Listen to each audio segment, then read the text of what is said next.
Daniel 4. O rei Nabucodonosor, aos homens de todas as nações, povos e línguas que vivem no mundo inteiro: paz e prosperidade. Tenho a satisfação de falar-lhes a respeito dos sinais e das maravilhas que o Deus Altíssimo realizou em meu favor. Como são grandes os seus sinais, como são poderosas as suas maravilhas. O seu reino é um reino eterno, o seu domínio dura de geração em geração. Eu, Nabucodonosor, estava satisfeito e próspero em casa no meu palácio. Tive um sonho que me deixou alarmado. Estando eu deitado em minha cama, os pensamentos e visões que passaram pela minha mente deixaram-me aterrorizado. Por isso decretei que todos os sábios da Babilônia fossem trazidos à minha presença para interpretarem o sonho para mim. Quando os magos, os encantadores, os astrólogos e os adivinhos vieram, contei-lhes o sonho, mas eles não puderam interpretá-lo. Por fim veio Daniel à minha presença e eu lhe contei o sonho. Ele é chamado Beltesazar, em homenagem ao nome do meu Deus, e o espírito dos santos deuses está nele. Eu disse: Beltesazar, chefe dos magos, sei que o espírito dos santos deuses está em você e que nenhum mistério é difícil demais para você. Vou contar-lhe o meu sonho. Interprete-o para mim. Estas são as visões que tive quando estava deitado em minha cama. Olhei e diante de mim estava uma árvore muito alta no meio da terra. A árvore cresceu tanto que a sua copa encostou no céu. Era visível até os confins da terra. Tinha belas folhas, muitos frutos e nela havia alimento para todos. Debaixo dela os animais do campo achavam abrigo e as aves do céu viviam em seus galhos. Todas as criaturas se alimentavam daquela árvore. Nas visões que tive deitado em minha cama, olhei e vi diante de mim uma sentinela, um anjo que descia do céu. Ele gritou em alta voz: derrubem a árvore e cortem os seus galhos, arranquem as suas folhas e espalhem os seus frutos. Fujam os animais de debaixo dela e as aves dos seus galhos, mas deixem o toco e as suas raízes presos com ferro e bronze. Fique ele no chão, em meio à relva do campo. Ele será molhado com o orvalho do céu e com os animais comerá a grama da terra. A mente humana lhe será tirada e ele será como um animal até que se passem 7 tempos. A decisão é anunciada por sentinelas. Os anjos declaram o veredito, para que todos os que vivem saibam que o Altíssimo domina sobre os reinos dos homens e os dá a quem quer, e põe no poder o mais simples dos homens.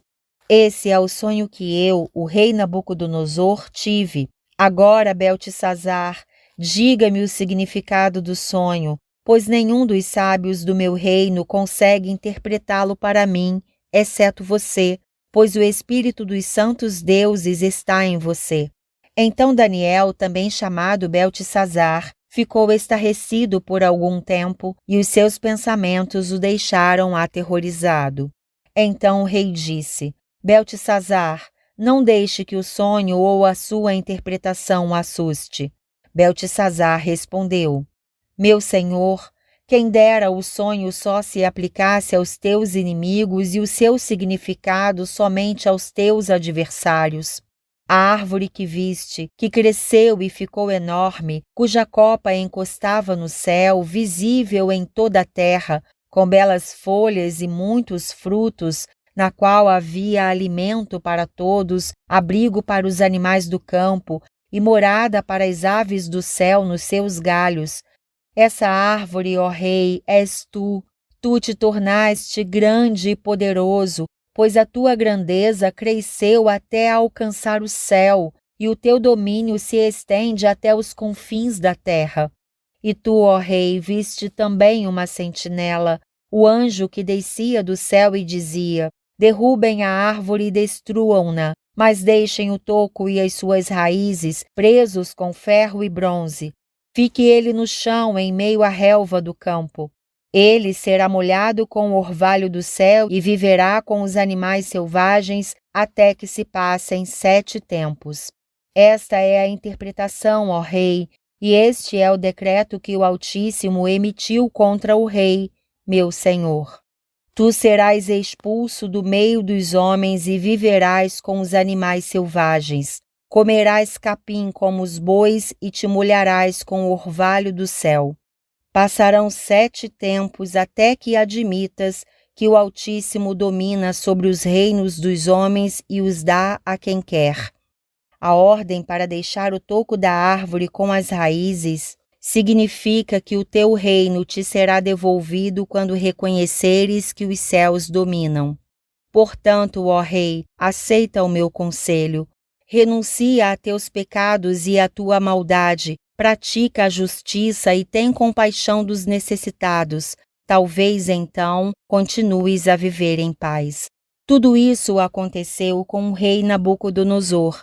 12 meses depois, quando o rei estava andando no terraço do Palácio Real da Babilônia, disse: Acaso não é esta a grande Babilônia que eu construí como capital do meu reino, com o meu enorme poder e para a glória da minha majestade? As palavras ainda estavam nos seus lábios quando veio do céu uma voz que disse: É isto que está decretado quanto a você, rei Nabucodonosor. Sua autoridade real lhe foi tirada.